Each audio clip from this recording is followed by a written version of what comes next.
오늘은 신명기 10장을 좀 깊게 들여다볼까 합니다. 하나님께서 깨어진 돌판 대신에 두 번째 돌판을 준비하게 하시는 이야기인데요. 여기서 하나님이 이스라엘 백성에게 정말 원하시는 게 뭔지 그게 좀 드러나는 것 같아요. 네, 맞습니다. 이게 단순히 계명을 다시 받았다 이런 사건 이상이죠.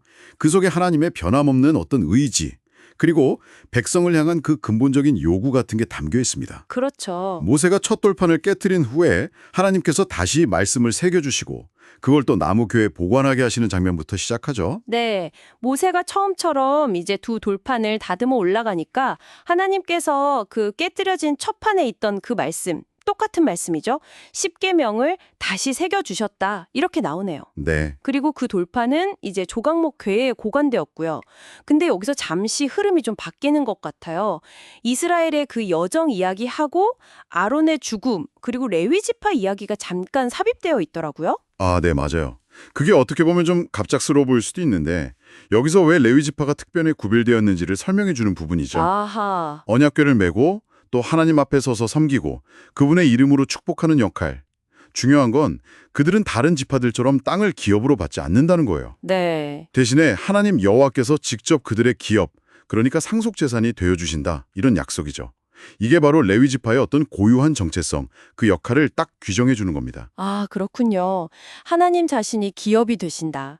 그리고 또 모세가 백성들을 위해서 40일 밤낮을 엎드려서 중보기도 하고 그래서 하나님께서 그 기도를 들으시고 백성을 멸하지 않겠다 이렇게 말씀하시는 장면도 나오고요. 네, 그렇죠. 자, 그럼 이 모든 상황들 속에서 하나님께서 궁극적으로 백성에게 바라시는 것, 이게 뭘까요?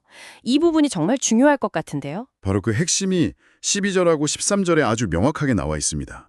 내 하나님 여호와를 경외해서 그분의 모든 길, 모든 도를 따르고 그분을 사랑하고 또 마음을 다하고 뜻을 다해서 내 하나님 여호와를 섬겨라. 네. 그리고 이어서 나오는 말이 정말 중요한데요.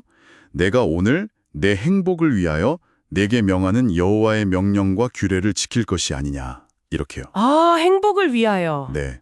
여기서 정말 주목해야 할 부분이 이 모든 요구들이 결국은 너희의 행복을 위해서 주어졌다는 점이에요. 와, 이게 보통 율법하면 뭔가 의무, 부담 이런 걸로만 생각하기 쉬운데 그게 근본적으로는 백성 자신의 행복을 위한 어떤 설계도였다. 이렇게 말씀하시니까 굉장히 새롭게 들리네요. 그렇죠. 그런 관점이 중요합니다. 그리고 이어서 이제 하나님의 위대하심에 대한 그런 찬사가 나오죠. 네. 온 세상의 주인이시지만 특별히 이스라엘 조상들을 기뻐하시고 택하셨다는 것, 그리고 신 중의 신, 주 중의 주, 크고 능하신 분이다. 뭐 이런 표현들이요. 네.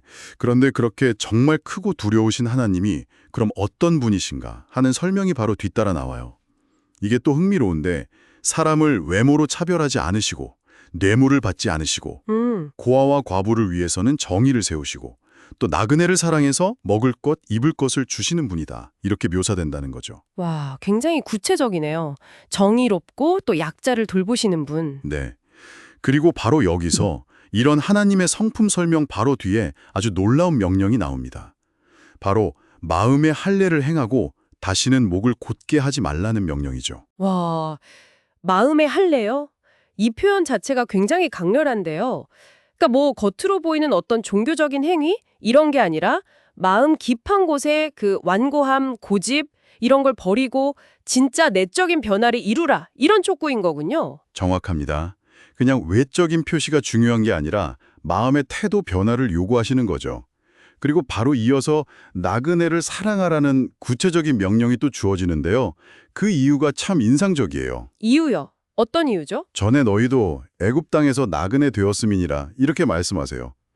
자신들의 그 과거 경험을 근거로 삼으라는 거죠. 아, 자신들이 겪었던 그 나그네로서의 서러움, 고통 이런 걸 기억하고 지금 그런 처지에 있는 이들을 외면하지 말고 사랑으로 대하라. 와, 이건 정말 강력한 윤리적인 요구네요. 맞습니다. 이걸 좀 더 큰 그림에서 보면요. 결국 하나님을 경외하고 섬긴다는 것이 어떻게 나타나야 하는지를 보여주는 거예요. 네네. 하나님 사랑과 이웃 사랑, 특히 그 사회적인 약자에 대한 돌봄이 이게 분리될 수 없다는 것을 보여주는 아주 강력한 메시지인 거죠. 하나님 경외는 결국 이렇게 구체적인 삶의 실천으로 이어져야 한다 이겁니다. 그렇군요. 그리고 마지막 부분은 애굽에 내려갈 때는 겨우 70명이었는데 이제는 하늘에 별같이 많아졌다는 사실을 다시 한번 상기시키면서 이 모든 크고 두려운 일을 행하신 분이 바로 너희 하나님 여호와시다. 이렇게 확인시켜주면서 끝나네요. 네, 결국 신명기 10장은 그 깨어졌던 관계의 회복을 이야기하면서 동시에 하나님께서 진짜 원하시는 것은 어떤 형식적인 율법 준수가 아니라 마음을 다한 경외와 사랑, 그리고 그 사랑이 이웃, 특히 나그네와 같은 약자들을 향한 구체적인 행동으로 나타나는 것, 이걸 강조하는 거죠. 네. 진정한 변화를 이루고 그렇게 하나님과 이웃을 사랑하는 삶이 곧 우리의 행복과 직결된다. 이런 메시지네요. 그렇다면 여기서 저희가 또 여러분께서 한 가지 좀 더 깊이 생각해 볼 점은 이거 같습니다. 네, 과거에 자신들이 나그네였기 때문에 현재의 나그네를 사랑하라. 이 경험에 기반한 공감의 요구. 이게 오늘날 우리에게는 그럼 어떤 의미로 다가올 수 있을까요? 여러분 각자의 삶 속에서 혹시 나그네 되었던 경험은 없는지, 혹은 지금 내 곁에 나그네는 누구인지 한 번쯤 생각해 보는 것도 좋겠습니다.